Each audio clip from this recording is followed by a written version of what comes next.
आज म बनाउन गइरहेको छु आलु गोबीको सब्जी। आलु गोबीको सब्जीमा लाग्ने हरियो लसुन, आलु, हरियो खुर्सानी, अदुवा, प्याज, टमाटर, हरियो धनियाँ मैले काटेर यतिको बनाइसके। र मैले आगोमा खाना बनाउने भनेर आज आगो बाल्न लागेको छु। आज एकदमै मौसम चिसो भएको कारण आगो ताप्दै अनि आगोमा बनाएको खाना चाहिँ एकदमै मिठो हुने भएको हुनाले मैले आगो बालेर यतिको तयारी गरिसकेको छु। आगो बालिसकेपछि मैले तरकारी बनाउनको निम्ति कराईलाई पनि आगोमा राखेँ।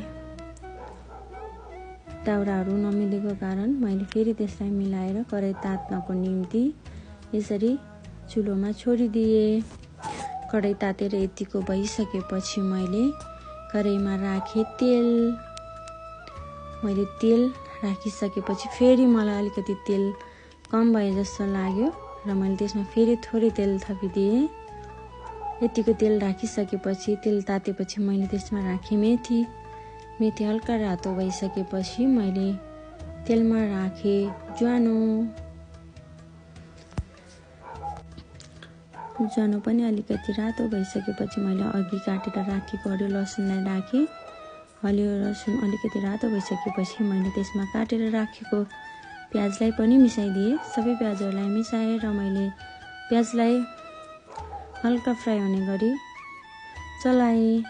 आलु र प्याज सँगै फ्राई गर्नको निम्ति मैले प्याजलाई धेरै फ्राई गरिनँ र आलुहरूलाई चाहिँ मैले मिसाएँ। सबै आलुहरूलाई मिसाइसकेपछि मैले फेरि आलुलाई हल्का रातो हुने गरी फ्राई गरेँ र मैले चलाएँ। यसरी आलु चाहिँ यसरी फ्राई भइसकेपछि यतिको रातो हुने गरी मैले चलाएँ र यतिको रातो भइसकेपछि त्यसमा राखेँ मैले अघि काटेर राखेको गोबी।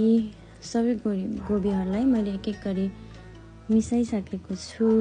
गोबी मिसाइसकेपछि गोबीलाई चाहिँ राम्रोसँग फ्राई हुन दिने।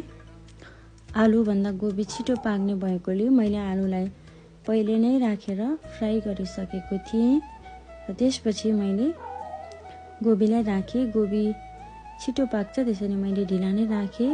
गोबीलाई पनि केही समय यसरी फ्राई हुनको निम्ति चलाएँ मैले।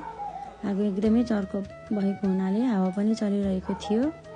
त्यसैले मेरो तरकारी चाहिँ हल्का डढ्छ भन्ने डरले मैले चलाइरहेको छु र त्यसमा मैले थोरै काटेर राखेको अदुवा पनि राखेँ। हरियो 2टा खुर्सानी पनि मिसाएँ मैले त्यसमा र मैले तरकारीलाई फेरि राम्रोसँग चलाइराखेको छु।